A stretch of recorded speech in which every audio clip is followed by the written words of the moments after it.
दोस्तों नमस्कार, स्वागत है आपका हमारे YouTube चैनल KR हिंदी कहानियाँ में। आज मैं आपको एक शिक्षाप्रद कहानी सुनाऊंगा। एक राजा था जिसका नाम राजवीर सिंह था। उनके जीवन में सभी सुख थे। राज्य का काम काज भी ऐशो आराम से चल रहा था।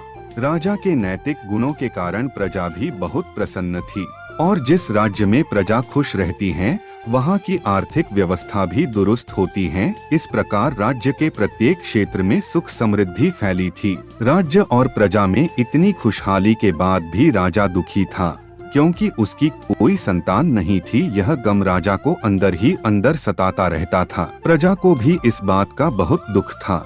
कई वर्षों के बाद राजा की यह मुराद पूरी हुई और उसे एक पुत्र की प्राप्ति हुई। पूरे नगर में कई दिनों तक जश्न चला। नागरिकों को राजमहल में दावत दी गई। राजा की इस खुशी में प्रजा भी झूम रही थी। राजकुमार का नाम नंदन सिंह रखा गया। बहुत पूजा पाठ एवं इंतजार के बाद राजा को संतान प्राप्त हुई थी, इसलिए उसे बड़े लाड प्यार से रखा जाता था। लेकिन अति किसी बात की अच्छी नहीं होती। जरूरत से ज्यादा लाड प्यार ने राजकुमार नंदन सिंह को बहुत बिगाड़ दिया था। बचपन में तो नंदन की सभी बातें दिल को लुभाती थी, पर बड़े होते होते यही बातें बदतमीजी लगने लगती हैं। नंदन बहुत ज्यादा जिद्दी हो गया था। उसके मन में अहंकार आ गया था। वो चाहता था कि प्रजा सदैव उसकी जय जयकार करे, उसकी प्रशंसा करे। उसकी बात न सुनने पर वो कोहराम मचा देता था। बेचारे सैनिकों को तो वो पैर की जुती ही समझता था। आए दिन उसका प्रकोप प्रजा पर उतरने लगा था। वो खुद को भगवान के समान पूजते देखना चाहता था। आयु तो बहुत कम थी, लेकिन अहंकार कई गुना बढ़ चुका था। नंदन के इस व्यवहार से सभी बहुत दुखी थे। प्रजा आए दिन दरबार में नंदन की शिकायत लेकर पहुँचने लगे, जिसके कारण राजा का सिर लज्जा से झुक जाता था। यह एक गंभीर विषय बन चुका था। एक दिन राजा ने सभी खास दरबारियों एवं मंत्रियों की सभा बुलवाई और उनसे अपने दिल की बात कही कि वे राजकुमार के इस व्यवहार से अत्यंत दुखी हैं। राजकुमार इस राज्य का भविष्य है। अगर उसका यही व्यवहार रहा तो राज्य की खुशहाली चंद दिनों में ही चली जाएगी। दरबारी राजा को सांत्वना देते हैं और कहते हैं कि आप हिम्मत रखें वरना प्रजा निस्सहाय हो जाएगी। मंत्री ने सुझाव दिया कि राजकुमार को एक उचित मार्गदर्शन एवं सामान्य जीवन के अनुभव की जरूरत है। आप उन्हें गुरु राधागुप्त के आश्रम भेज दीजिए। सुना है वहाँ से जानवर भी इंसान बनकर निकलता है। यह बात राजा को पसंद आई और उसने नंदन को गुरुजी के आश्रम पहुंचाने का प्रबंध कर दिया। अगले दिन राजा अपने पुत्र के साथ गुरुजी के आश्रम पहुंचे। राजा ने गुरु राधागुप्त के साथ अकेले में बात की और नंदन के विषय में सारी बातें कही। गुरुजी ने राजा को आश्वस्त किया कि वे जब अपने पुत्र से मिलेंगे तब उन्हें गर्व महसूस होगा।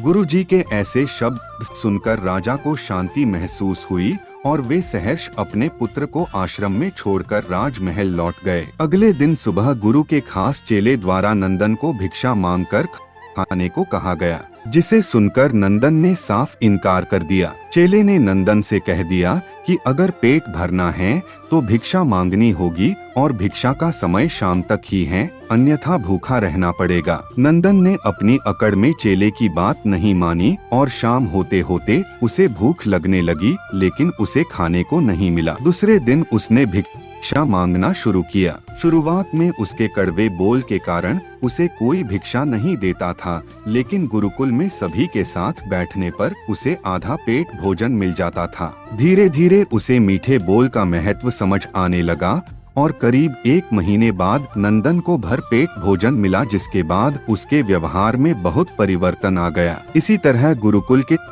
इस सभी नियमों ने राजकुमार में बहुत से परिवर्तन किए, जिसे राधागुप्त जी भी समझ रहे थे। एक दिन राधागुप्त जी ने नंदन को अपने साथ सुबह सवेरे सैर पर चलने को कहा। दोनों सैर पर निकल गए। रास्ते भर बहुत बातें की। गुरुजी ने नंदन से कहा कि तुम बहुत बुद्धिमान हो और तुम में बहुत अधिक ऊर्जा है, जिसका तुम्हें सही दिशा में उपयोग करना आना चाहिए। दोनों चलते चलते एक सुंदर बाग में पहुंच गए, जहां बहुत सुंदर सुंदर फूल खिले थे। जिनसे पूरा बगीचा महक रहा था। गुरुजी ने नंदन को बाग से पूजा के लिए गुलाब के फूल तोड़ने कहा। नंदन झट से सुंदर सुंदर गुलाब तोड़ लाया और अपने गुरु के सामने रख दिए। अब गुरुजी ने उसे नीम के पत्ते तोड़कर लाने कहा। नंदन वो भी ले आया। अब गुरुजी ने उसे एक गुलाब सूंघने को दिया और कहा, बताओ कैसा लगता है। नंदन ने गुलाब सूंघा और गुलाब की बहुत तारीफ की। फिर गुरुजी उसे नीम के पत्ते चखकर उसके बारे में बताने को कहा। जैसे ही नंदन ने नीम के पत्ते खाए, उसका मुंह कड़वा हो गया और उसने उसकी बहुत निंदा की और पीने का पानी ढूंढने लगा। नंदन की यह दशा देख गुरुजी मुस्कुरा रहे थे। पानी पीने के बाद नंदन को राहत मिली। फिर उसने गुरुजी से हंसने का कारण पूछा। तब गुरुजी ने उससे कहा कि जब तुमने गुलाब का फूल सूंघा तो तुम्हें उसकी खुशबू बहुत अच्छी लगी और तुमने उसकी तारीफ की, लेकिन जब तुमने नीम की पत्तियां खाई तो तुम्हें वो कड़वी लगी और तुमने उसे थूक दिया और उसकी निंदा भी की। गुरुजी ने नंदन को समझाया, जिस प्रकार तुम्हें जो अच्छा लगता है तुम उसकी तारीफ करते हो, उसी प्रकार प्रजा भी जिसमें गुण होते हैं उसकी प्रशंसा करती है। अगर तुम उनके साथ दुर्व्यवहार करोगे और उनसे प्रशंसा की उम्मीद करोगे तो वे यह कभी दिल से नहीं कर पाएंगे। इस प्रकार जहाँ गुण होते हैं वहाँ प्रशंसा होती है। नंदन को गुरुजी द्वारा बताई सभी बातें विस्तार से समझ में आ गई और वो अपने महल लौट आया। नंदन में अब बहुत बदलाव आ चुका था। उसमें एक राजा के सभी गुण आ चुके थे और वह अपने राज्य का एक सफल राजा बन गया। गुरु की सीख ने नंदन का जीवन ही बदल दिया। वह एक क्रूर राजकुमार से एक न्यायप्रिय और दयालु राजा बन गया। दोस्तों, इस कहानी से हमें यह शिक्षा मिलती है कि हम में अच्छे गुण होंगे तो ही लोग पसंद करेंगे। यदि हमारे अंदर अवगुण है तो लोग अवहेलना और बुराई करेंगे, तो हमें प्रशंसा कभी ही नहीं मिल सकती।